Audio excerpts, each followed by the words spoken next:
Está ahora mismo con nosotros en línea directa el doctor Iván Saquicela, expresidente de la Corte Nacional de Justicia. Doctor Saquicela, bienvenido a Notimundo Estelar. Le saluda Freddy Paredes. Buenas tardes. ¿Cómo está? Buenas tardes, Freddy. Gracias por la oportunidad de dialogar de una temática que ciertamente es preocupante en el país y que resulta de relevancia dialogar.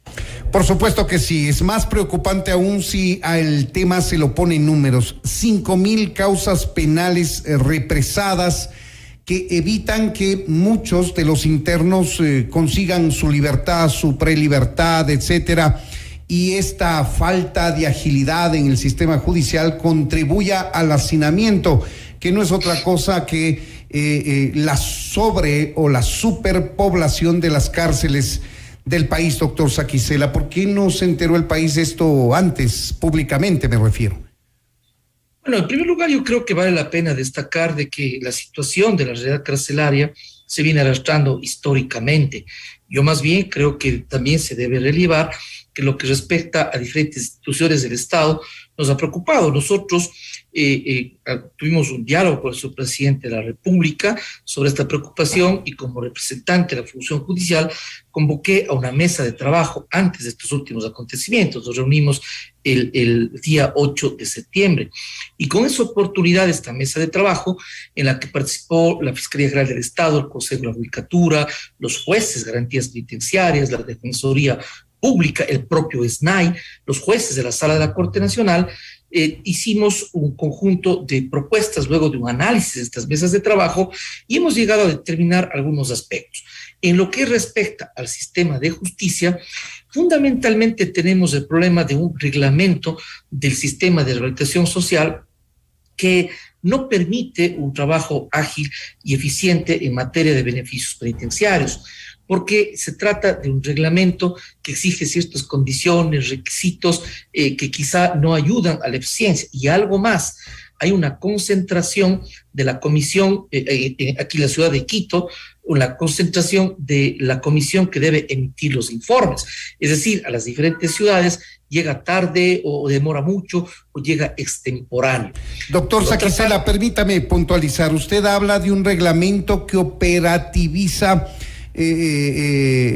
la prisión, o mejor dicho, los beneficios penitenciarios, exactamente, la prelibertad, etcétera. Correcto, a eso se refiere. Entonces, nosotros hemos llegado a determinar, a diagnosticar las falencias que puede tener este reglamento. Yo, por ejemplo, quiero expresar al respecto que el propio coronel Fausto Cobo, a la sazón en que tuvimos la mesa de trabajo, director del SNAI, él mismo pudo expresar estas preocupaciones y tuvo total apertura de que desde la parte técnico-jurídica podamos contribuir con ideas para que pueda haber la reforma de este reglamento. Eso de una parte. De otra, existen personas privadas de la libertad y hay jueces de garantías penitenciarias, pero en realidad no existe el número suficiente de jueces de garantías penitenciarias. Por tanto, eso lleva a que no haya un despacho ágil de los beneficios penitenciarios. Y eso lleva a dos cosas fundamentalmente. Una, a que no se llegue a hacer realidad los derechos que tienen en esta materia las personas privadas de la libertad. Y dos, y por lo mismo, que se termine coadyuvando en una población carcelaria que bien podría estar ya en un régimen semiabierto dentro de la normativa que rige en esta materia. Nosotros, por lo tanto, estamos como producto de estas mesas de diálogo proponiendo algunos aspectos, reformas al reglamento, el hecho de que se pueda establecer un mayor número de jueces de garantías penitenciarias y a mediano plazo una reforma al Código Orgánico Integral Penal también en esta materia. Pero algo más, Freddy, que me parece relevante comentar. Nosotros estamos proponiendo que exista un software, que exista una herramienta informática. ¿Con qué propósito? Con el propósito de poder digitalizar toda la información de cada persona privada de la libertad. Es decir, ya contar con todos los documentos relativos a cada caso particular. ¿Eso qué va a hacer? Va a permitir de que cuando haya una audiencia para tratar esta materia, los jueces de garantías penitenciarias cuenten con toda la información en la mano. De una parte, se agiliza el trámite, que es importante, y de otra parte, contribuye también a transparentar. Las personas privadas de la libertad, sus abogados, las diferentes instituciones del sistema de justicia pueden conocer esa información. Es decir, hay que modernizar, hay que usar los instrumentos tecnológicos. Obviamente para eso se tiene que invertir recursos, pero que en suma nos ayudan o coadyuvan a tratar de superar la crisis carcelaria. Es lo que respecta al sistema de justicia. Puntualizamos y somos respetuosos en aquello.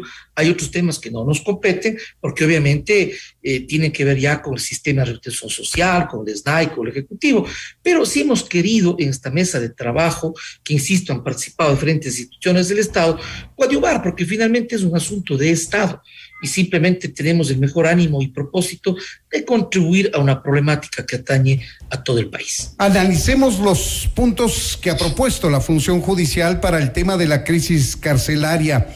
Reformas al reglamento, esa es una competencia del Ejecutivo que seguramente deberá ser elaborado por la función judicial, por el Consejo de la Judicatura, no lo sé, pero es un tema, digamos, con mediana facilidad de resolver. Es un tema que ni siquiera tiene que pasar por la Asamblea. El tema reglamentario es de expedición del Ejecutivo. Así es, el reglamento corresponde al Ejecutivo.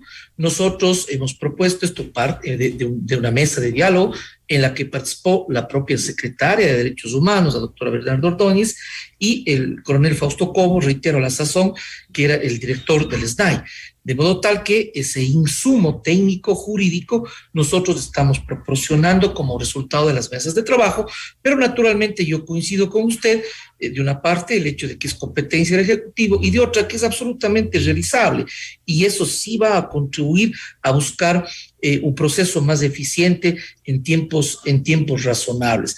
También me parece que la respuesta que tiene que darse respecto de los jueces de garantías penitenciarias, o sea, por una parte, el Consejo de la Judicatura podría analizar la posibilidad de que los mismos jueces penales, de manera temporal, emergente, coyunturalmente, puedan conocer los distintos expedientes de los beneficios penitenciarios. Y claro, a mediano plazo, podría incrementarse el número de jueces de garantías penitenciarias.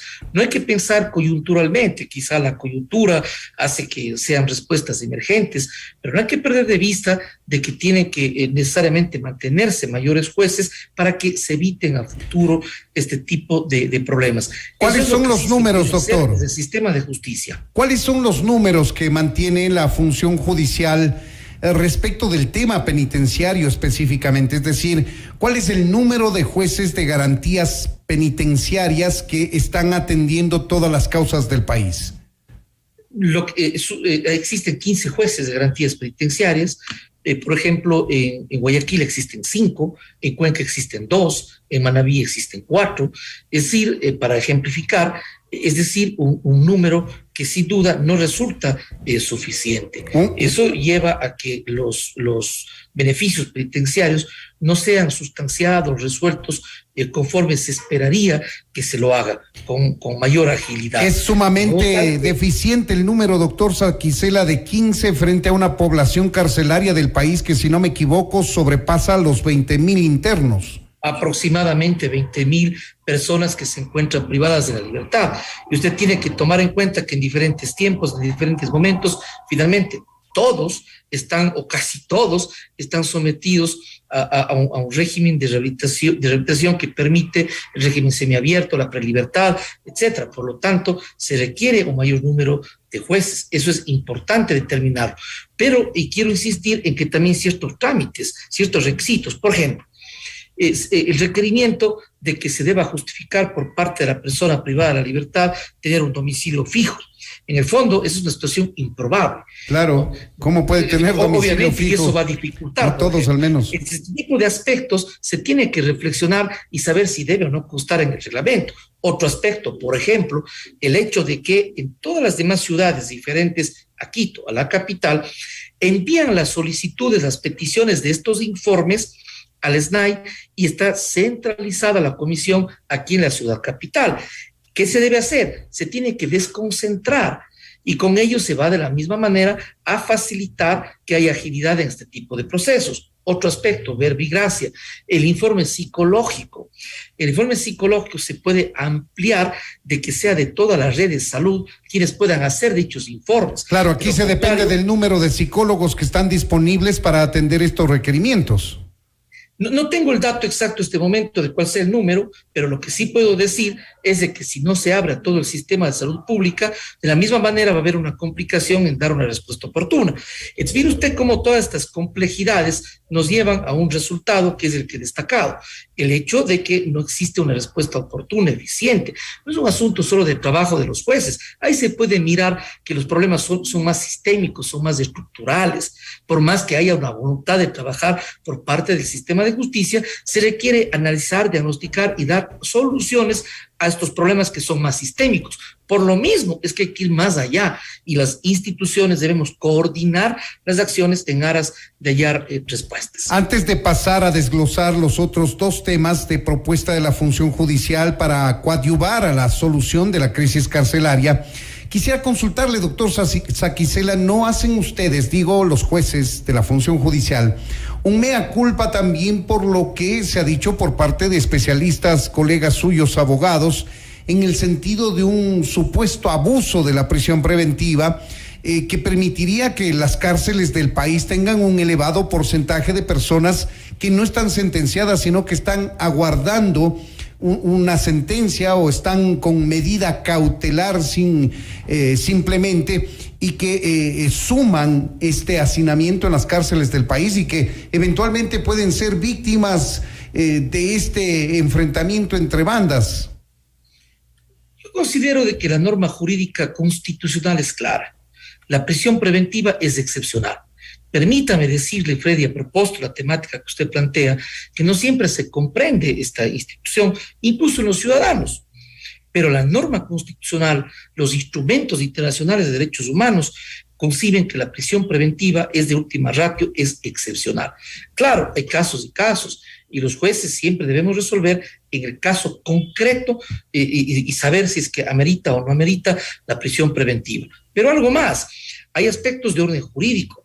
Por ejemplo, hay quienes creen que la prisión preventiva no debería proceder en ciertos delitos de que tienen una pena baja, pero si es necesario garantizar la comparecencia del procesado al proceso, por ejemplo, deben usarse en mayor cantidad y con mayor eficacia los dispositivos electrónicos, el grillete, de modo tal que de la misma manera, ahí es un trabajo que debemos coordinar las instituciones, porque los jueces podemos ordenar este tipo de medidas alternativas, pero en la medida en que sea posible garantizar la comparecencia del procesado al proceso.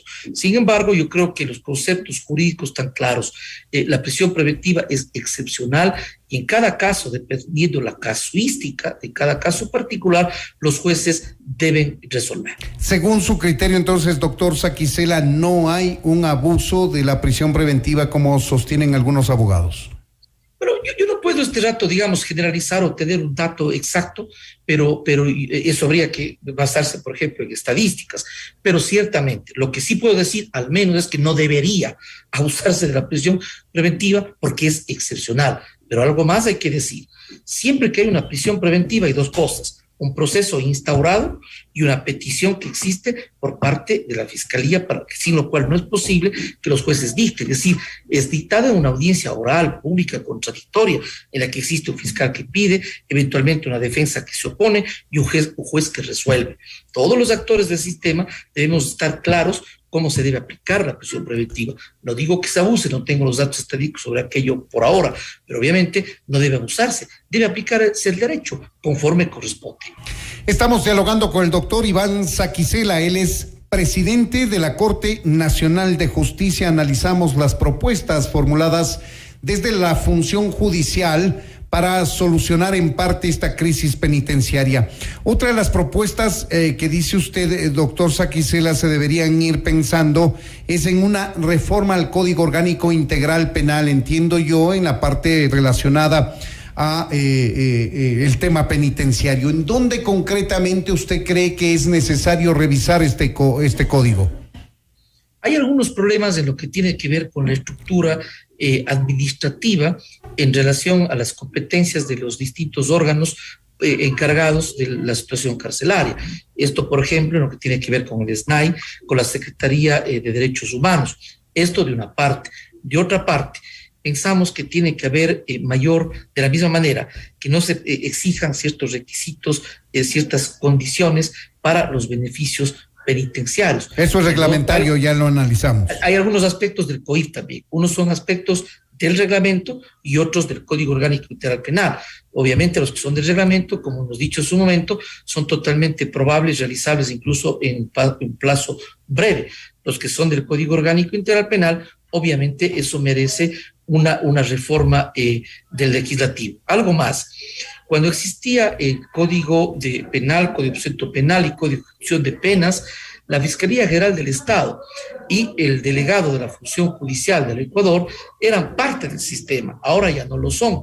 En algún momento hubo un criterio, en nuestra opinión, errada la opinión, de que el fiscal por acusar y el juez por condenar no tienen nada que hacer en estos organismos. Lo que yo sí coincido es que nosotros no tenemos nada que hacer en la rehabilitación, no tenemos nada que hacer ni queremos estar, es algo que no nos compete a quien acusa y a quien juzga. Pero en cambio lo que hay que tener en cuenta es que el Código Orgánico Integral Penal establece por algo los jueces de garantías penitenciarias, es decir, son los jueces los que tienen que ver con esta temática. Por tanto, sí sería importante una reforma de modo tal que sean delegados de la Función Judicial y de la Fiscalía General del Estado para justamente poder coordinar estas acciones, dar la información de parte del sistema de justicia para que ahí sí el organismo, en el ejercicio de sus competencias, pueda adoptar las resoluciones que considere menester.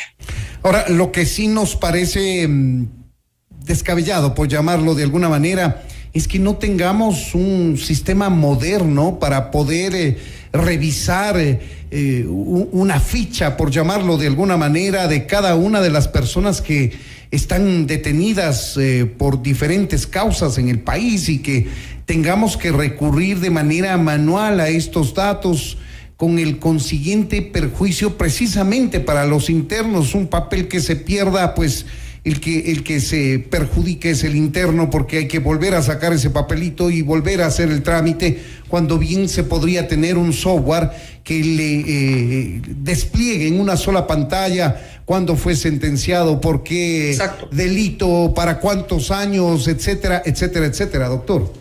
Mire usted, por eso en diferentes intervenciones que yo he tenido, he insistido en la necesidad de modernizarnos, en la necesidad de usar los instrumentos tecnológicos que sencillamente nos facilitan las cosas, que sencillamente nos permiten ser más eficientes, más ágiles, por el beneficio de los ciudadanos en general, por los derechos de los ciudadanos en general.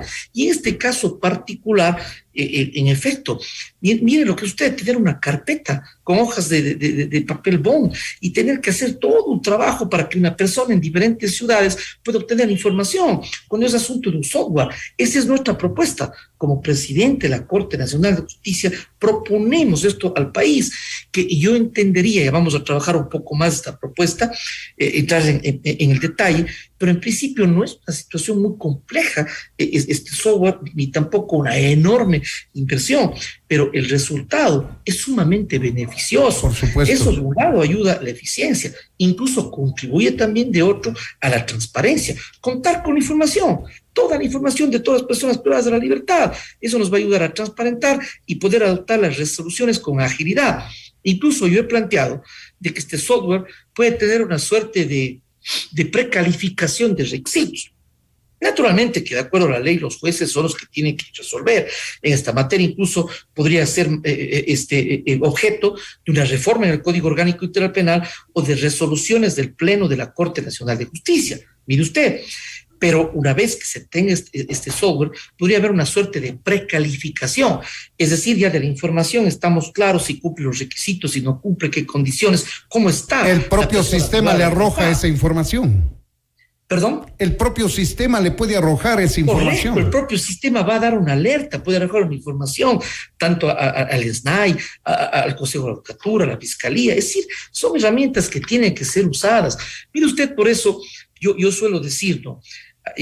La gente, y yo le doy la razón, en todos los ámbitos de la justicia, la gente suele decir justicia, que tal no es justicia. De acuerdo, Pero mire usted, no todo es un trabajo de los jueces. Y si el juez retarda, entonces, bueno, está incumpliendo su trabajo y hay que observar también aquello.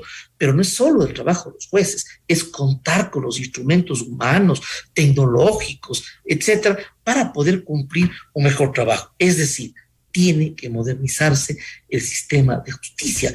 No solamente son las normas y el trabajo de los jueces, son los instrumentos hoy por hoy tecnológicos. Toda institución pública, privada, se hace uso de los instrumentos tecnológicos, todos lo sabemos, eso ya no es hoy por hoy ninguna novedad, en definitiva. Tenemos que entrar en esa lógica, es la única manera de agilizar y que también ayude a la transparencia, que también ciertamente es fundamental. Por supuesto que sí, están identificados los problemas en materia judicial, en reformas legales, en reformas reglamentarias, en requerimientos de presupuesto. Lo que hay que hacer es trabajar, doctor Saquicela. Las autoridades competentes tendrán que poner cartas en el asunto para mejorar al menos este aspecto judicial, que va a ayudar en mucho a los internos que ahora mismo están atravesando una crisis que es lamentable y que ha generado unas muertes enormes, un enorme número de vidas que se han perdido en las cárceles del país, muchas de ellas seguramente víctimas de un cruce de fuego entre bandas que quieren asumir el control, como lo ha dicho el gobierno, dentro de las cárceles del país. Queremos agradecer al doctor Iván Saquicela, presidente de la Corte Nacional de Justicia. Muchas gracias por habernos atendido, doctor. Muchas gracias a usted. Siempre un gusto poder dialogar.